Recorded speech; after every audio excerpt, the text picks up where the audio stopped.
Hi കൂട്ടുകാരെ, പുതിയ വീഡിയോയിലേക്ക് സ്വാഗതം. 5ാം ക്ലാസ്സിലെ English story a day at the farm, കൃഷിയിടത്തിൽ ഒരു ദിവസം എന്ന പാഠഭാഗമാണ് ഇന്ന് നമ്മൾ നോക്കാൻ പോകുന്നത്. A day at the farm. One day, Bill invited his friends Meg to visit his granddad's farm. Granddad need to help on his farm, Bill said. The kids went to the farm. അപ്പം എന്താ പറഞ്ഞിരിക്കുന്നത്? ഒരു ദിവസം bill തൻ്റെ സുഹൃത്ത് മെഗിനെ തൻ്റെ മുത്തച്ഛൻ്റെ farm സന്ദർശിക്കാൻ ക്ഷണിച്ചു. മുത്തച്ഛന് തൻ്റെ കൃഷിയിടത്തിൽ സഹായം ആവശ്യമാണ്, ബിൽ പറഞ്ഞു. കുട്ടികൾ കൃഷിയിടത്തിൽ പോയി. Granddad gave the kids some job to do. Please peel the ears of corn and then help me sow the seeds, he said. They were very happy to do the work. Now you can help me feed the animals if you are not tired, said Granddad. No, we are not tired. We shall help you, the kids said with great enthusiasm. They fed the sheep and the geese. Granddad had all kinds of animals on the farm. They went with him to the barn to collect hay for the cows. There I have a collection of bees also, showing another side of the farm. Granddad added, You need not feed the bees. Do not disturb them. അപ്പം എന്താ പറഞ്ഞിരിക്കുന്നത്? മുത്തച്ഛൻ കുട്ടികൾക്ക് ചില ജോലികൾ നൽകി. ധാന്യത്തിൻ്റെ തൊലി കളഞ്ഞ് വിത്ത് വിതയ്ക്കാൻ എന്നെ സഹായിക്കൂ, അദ്ദേഹം പറഞ്ഞു. ആ ജോലി ചെയ്യുന്നതിൽ അവർ വളരെ സന്തുഷ്ടരായിരുന്നു. ഇനി നിങ്ങൾക്ക് ക്ഷീണമില്ലെങ്കിൽ മൃഗങ്ങൾക്ക് ഭക്ഷണം നൽകാൻ എന്നെ സഹായിക്കാം, മുത്തച്ഛൻ പറഞ്ഞു. ഇല്ല, ഞങ്ങൾക്ക് ക്ഷീണമില്ല, ഞങ്ങൾ അങ്ങയെ സഹായിക്കും, കുട്ടികൾ വലിയ ആവേശത്തോടെ പറഞ്ഞു. അവർ ചെമ്മരിയാടുകൾക്കും വാത്തകൾക്കും ഭക്ഷണം നൽകി. കൃഷിയിടത്തിൽ എല്ലാത്തരം മൃഗങ്ങളും മുത്തശ്ശനുണ്ടായിരുന്നു. പശുക്കൾക്കായി പുല്ല് ശേഖരിക്കാൻ അവർ അദ്ദേഹത്തോടൊപ്പം കളപ്പുരയിലേക്ക് പോയി. അവിടെ എനിക്ക് തേനീച്ചകളുടെ ഒരു ശേഖരവും ഉണ്ട്, കൃഷിയിടത്തിൻ്റെ മറ്റൊരു വശം കാണിച്ചുകൊണ്ട് മുത്തശ്ശൻ കൂട്ടിച്ചേർത്തു. നിങ്ങൾ തേനീച്ചകൾക്ക് ഭക്ഷണം നൽകേണ്ടതില്ല, അവരെ ശല്യപ്പെടുത്തരുത്. Do you know what the kids did? They went near the bees secretly. Granddad did not notice it. Bill stepped on a log and peeped into the hive. They are sleeping, he declared. But they were not actually sleeping. Bill fell off the log. The bees were disturbed. The bees flew after Bill and Meg. അപ്പം എന്താ പറഞ്ഞിരിക്കുന്നത്? കുട്ടികൾ എന്താണ് ചെയ്തതെന്ന് നിങ്ങൾക്കറിയാമോ? അവർ രഹസ്യമായി തേനീച്ചകളുടെ അടുത്തേക്ക് പോയി. മുത്തശ്ശൻ അത് ശ്രദ്ധിച്ചില്ല.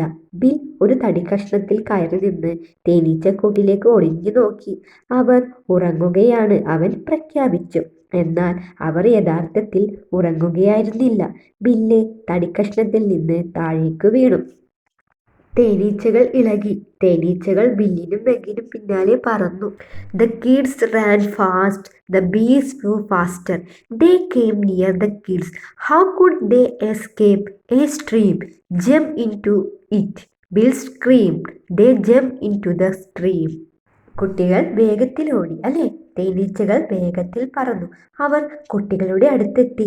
അവർ എങ്ങനെ രക്ഷപ്പെടും? ഒരു അരുവി, അതിലേക്ക് ചാടുക, ബിൽ വിളിച്ചു കൂവി. അവർ അരുവിയിലേക്ക് ചാടി. The bees flew back to their hive. The stream was not deep. It saved the kid from the angry bees. Granddad ran to the stream and helped them get out. തേനീച്ചകൾ അവരുടെ തേനീച്ചക്കൂട്ടിലേക്ക് തിരികെ പറന്നു. അരുവിക്ക് ആഴമുണ്ടായിരുന്നില്ല. രോഷാകുലരായ തേനീച്ചകളിൽ നിന്ന് അത് അവരെ രക്ഷിച്ചു. മുത്തശ്ശൻ അരുവിയിലേക്ക് ഓടിച്ചെന്ന് അവരെ കരയ്ക്ക് കയറ്റി. Granddad said, You can feed the animals and help them, but do not disturb them. We are sorry, the kids said. They were wet, but they were happy at last, slightly adapted. മുത്തശ്ശൻ പറഞ്ഞു, നിങ്ങൾക്ക് മൃഗങ്ങൾക്ക് ഭക്ഷണം നൽകാനും അവരെ സഹായിക്കാനും കഴിയും, എന്നാൽ അവരെ ശല്യപ്പെടുത്തരുത്. ഞങ്ങളോട് ക്ഷമിക്കണം, കുട്ടികൾ പറഞ്ഞു. അവർ നനഞ്ഞിരുന്നു. എന്നാൽ ഒടുവിൽ അവർക്ക് സന്തോഷമായി. അടുത്തത് നമുക്ക് ആക്ടിവിറ്റി നോക്കാം. Activity 1 chain story telling. We have done through the picture story a day at the farm. Let's retell the story in our own way. Your teacher will begin the story. You may tell the rest of the story one by one. Every one can contribute 1 sentence each and complete the story. അപ്പം എന്താ പറഞ്ഞിരിക്കുന്നത്? ഫാമിലെ ഒരു ദിവസം എന്ന ചിത്രകഥയിലൂടെ നമ്മൾ കടന്നുപോയി അല്ലേ? കഥ നമ്മുടേതായ രീതിയിൽ വീണ്ടും പറയാം. നിങ്ങളുടെ അധ്യാപകൻ കഥ ആരംഭിക്കും. ബാക്കി കഥ ഓരോന്നായി പറയാം. ഓരോരുത്തർക്കും ഓരോ വാചകം വീതം കൊടുത്ത് കഥ പൂർത്തിയാക്കാം. Teacher: bills granddad had a farm. Kid 1: He had all kind of animals on the farm. Kid 2: Bill invited his friend Meg to the farm to help his granddad. Kid 3: Granddad gave the kids some jobs to do. Kid 4: To peel the ears of corn. Kid 5: To help him sow the seeds. Kid 6: To seed the animals. Kid 7: To collect hay for the cows. Kid 8: They were happy to do all the work on the farm. Kid 9: Granddad said that he had a collection of bees too. Kid 10: He told them not to feed them and not to disturb their work. Kid 11: But the kid secretly went to the bees and they were distributed. Kid 12: The bees flew after Bill and Meg. Kid 13: The kid ran fast and jumped into the shallow stream. Kid 14: The bees flew back to their hives.